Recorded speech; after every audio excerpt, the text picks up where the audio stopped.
Bismillahirrahmanirrahim. Assalamu alaikum everyone.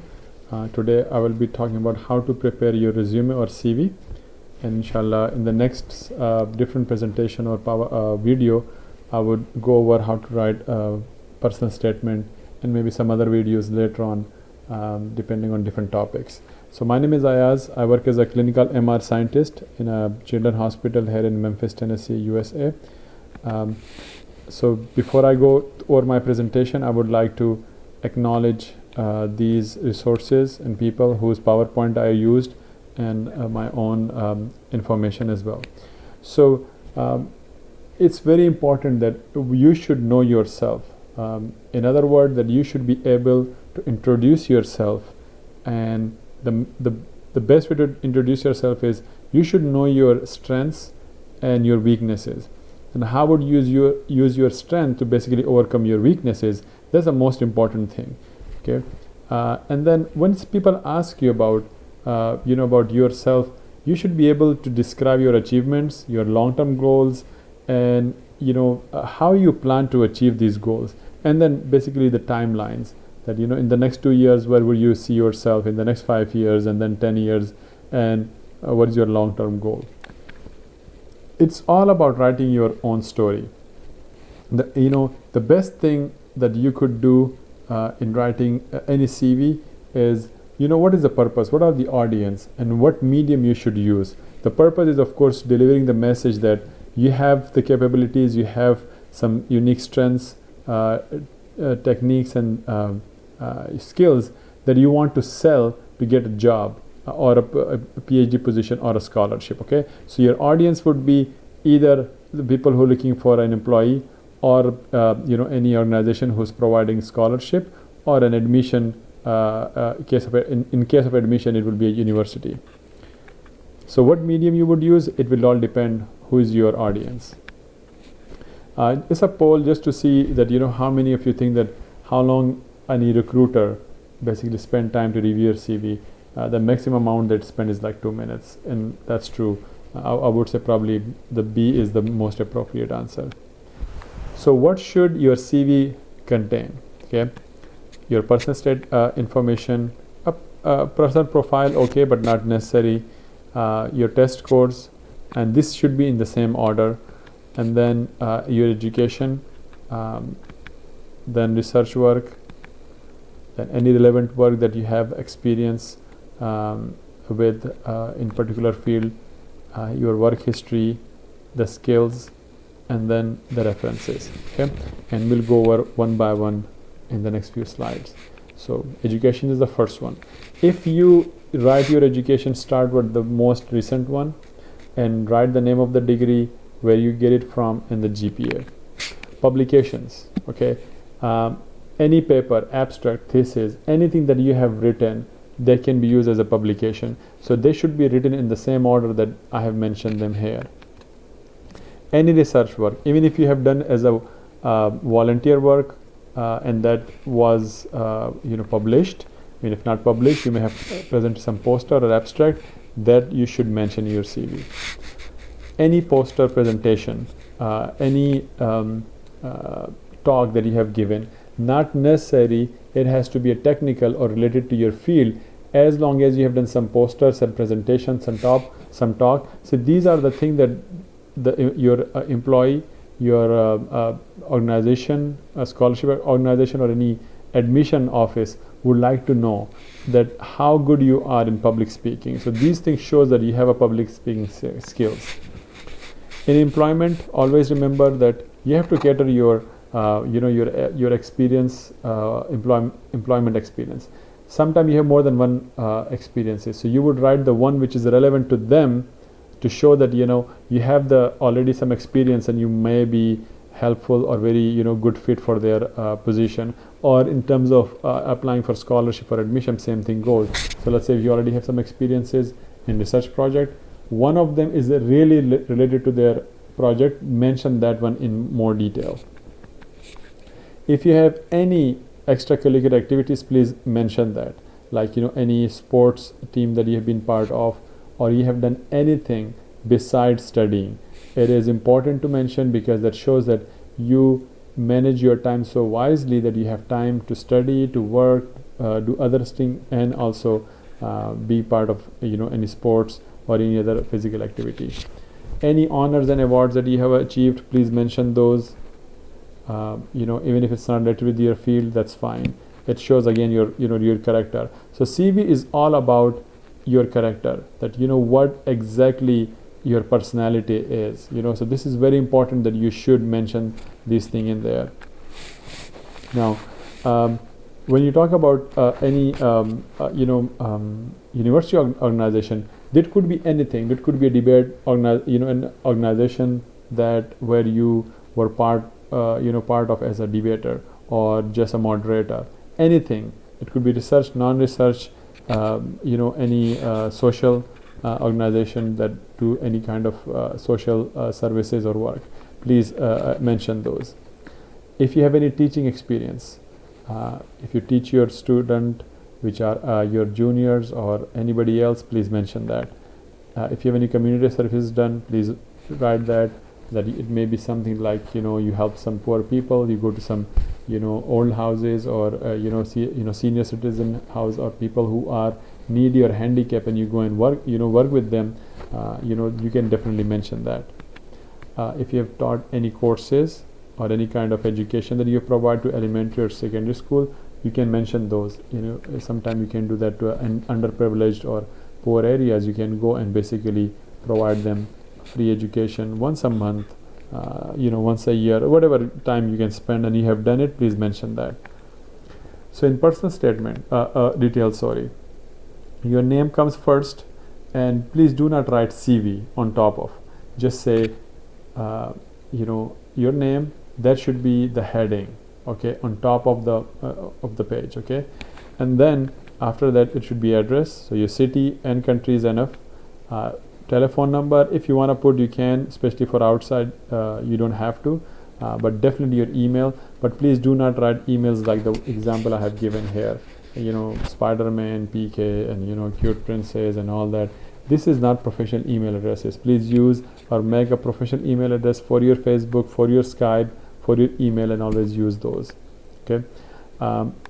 After your name, the first thing that comes is the test scores. So if you're taking GRE, please break it down, mention the IELTS. Sorry, the spell is wrong. It should be IELTS. Sorry for that. And then TOEFL, and then break it down in different sessions. Then education and qualification is the next one.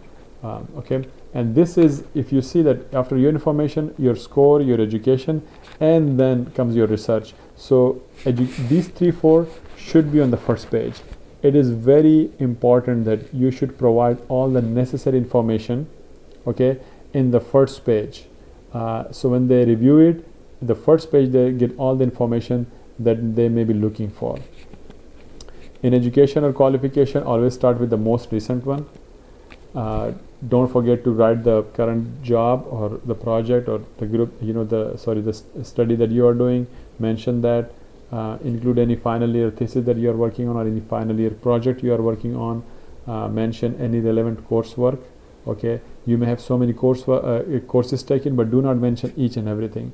Only those which are relevant to that particular job. So if you have taken physics, math, chemistry, and electronics, electrical engineering, do not mention all of them. Just, let's say if the job is related to electronics engineering, just mention those which are electronic related courses. That make more sense. It's always good to mention your top ranking or marks, but if your GPA is not good, you may opt not to mention those. But I encourage people that always put your marks on there, your grade.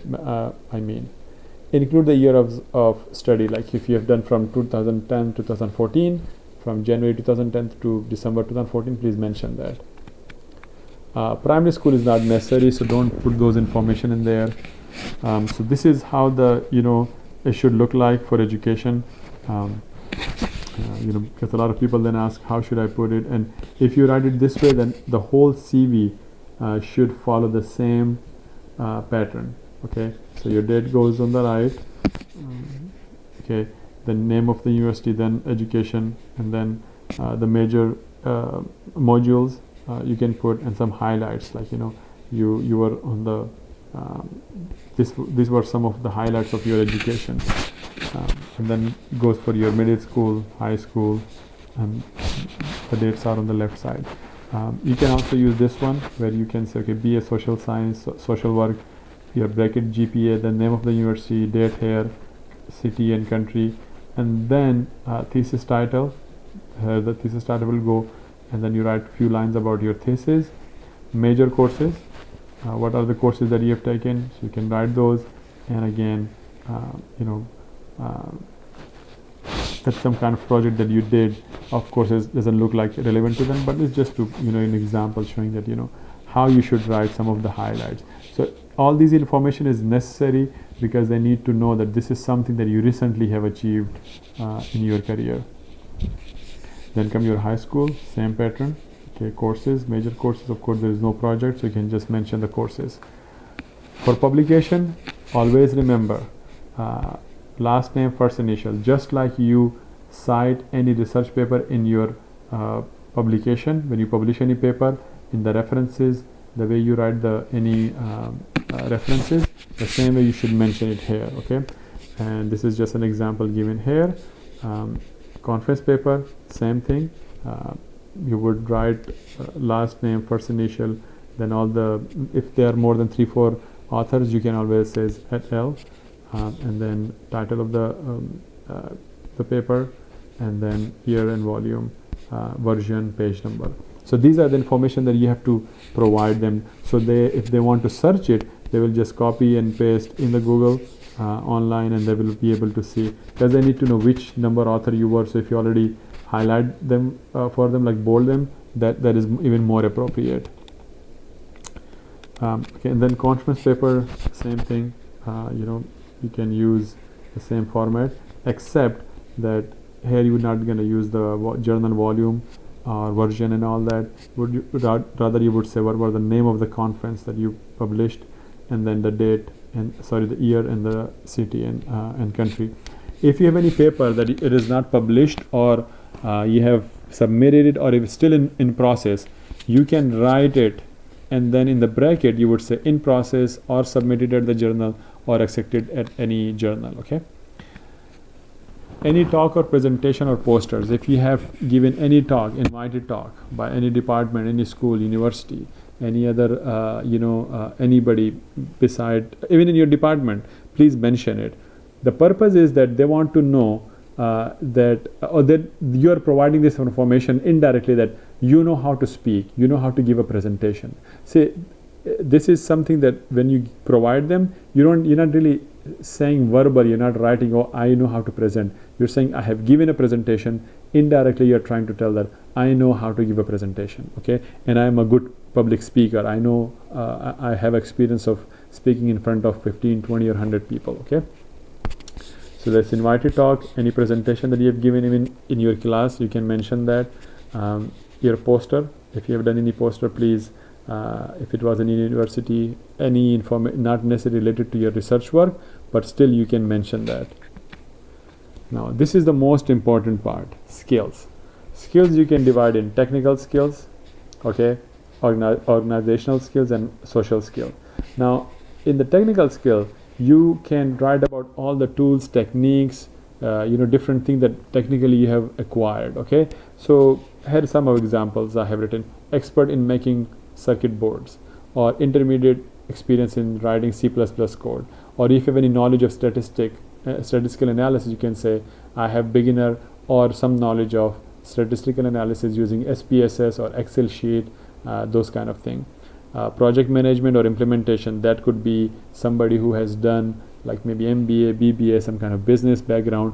They can write this like a project management and implementation on this project where doing such and such, everything technical. Okay, then organizational skills, you can say like how your communication skills, your teamwork, organizing things, commitment. So there I have wrote some examples like work as a bridge between end user and developer. This is communication skills. if you are a team member, or if you have worked as a group member, or head of the member of the group, where you really ran and design and implement some project, please write that. Any planning, any kind of commitment that you have done with NGOs, and you have provided them some kind of assistance, please write that. In social skills, basically you are trying to say that you have this capability of social skills, or interaction. Like, how do you interact with people? You don't tell, I'm a very good I'm a very adjustable and friendly person. No, you basically send this message by providing that you have done some things which are socially interactive related skills.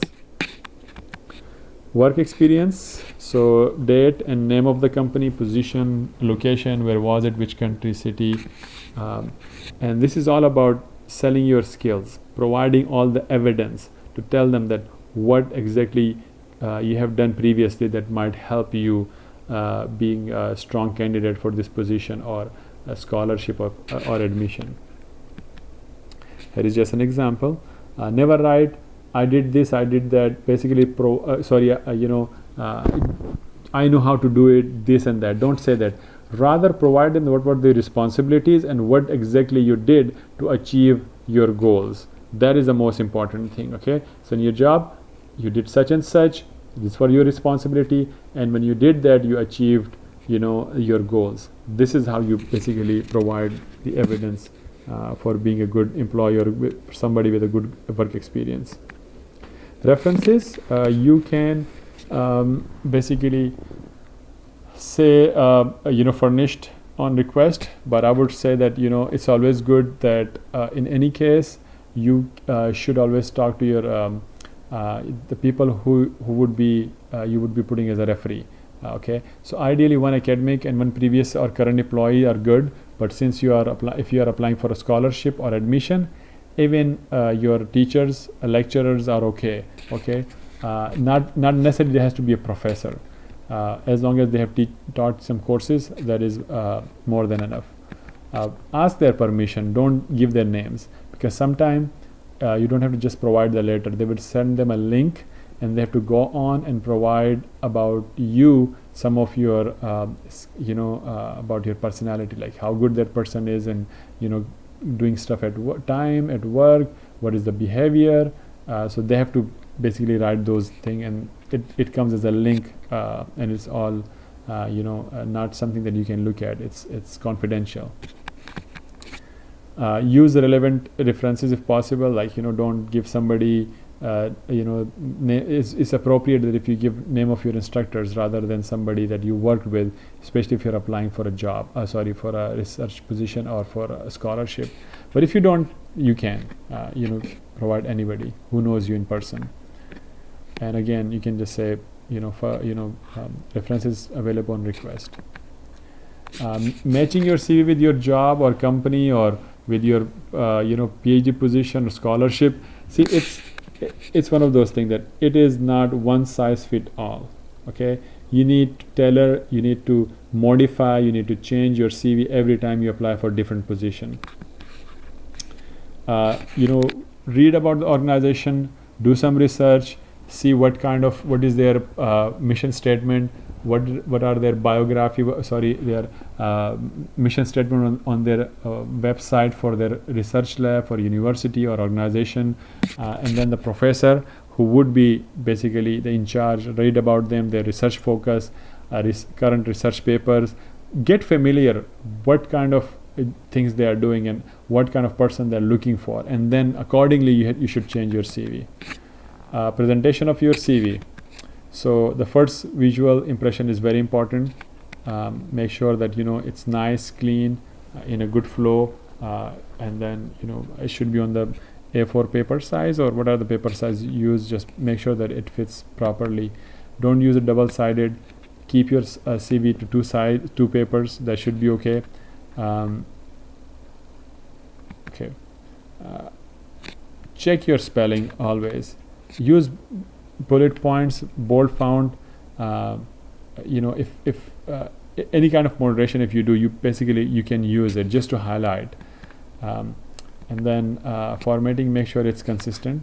Don't use different font or different size in one, and then in this next session you're using completely different. This is not good. This is something it may not give you a job, but it may help you lose a job, or basically not get a position, PhD position or scholarship.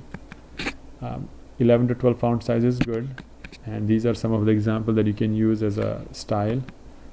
If you have a section, like for instance skill section, and you want to say section 2.1 would be your technical skills, and 2.2 would be your organizational skills, and then 2.3 is your social. Always write like 2:1, 2:1. Don't write 2.1 in English. Use short, concise statements. Okay. When you send your CV, this I'm only showing one page here about cover letter. If you're applying for a job, always send a cover letter along with it. Don't just send a naked CV. Again, these are some of the information. That opening paragraph, motivation for the job, how, and again, A4 page size, just one side is enough. Don't write too much. So you write about your opening paragraph, then followed by your skills, experience that you have achieved through your work, and then you applying for this particular job. Okay, this is cover letters are only for job. So I'm just talking about CV and now jobs. For personal statement, inshallah, it would be a separate presentation and video that I would upload sometime soon. Match up with the job description. So when you give your opening paragraph, that who you are, then the second paragraph, what you have done, the experience, the skills, and then the third one, you will match your experience with their job needs or the job description to tell them you are the perfect and suitable candidate for this job. On the day of interview, okay, always remember there are two types of interviews now. The one is, of course, if you're applying for a job in Pakistan, you get it, you go in person. Sometimes people for a scholarship or who are in the different cities or different countries, they may do on video. But this applies to almost everything, other than you provide them a printout of your CV. Okay, read about the people who will interview. What do they do? What kind of job responsibilities they have? What kind of position they have? What is their research interest? Read their recent papers. Familiar yourself about them. Read their bio. If they have, sometimes they write about extracurricular activities on there, like sometimes some probably would say, well, and I love to hike, I'm a good hiker, I do all this research, on their bio they do write about themselves. So if you read it, or if they might say, I like to play football or cricket and something, so when you have an interview, you may use some of the example to send your message. Okay.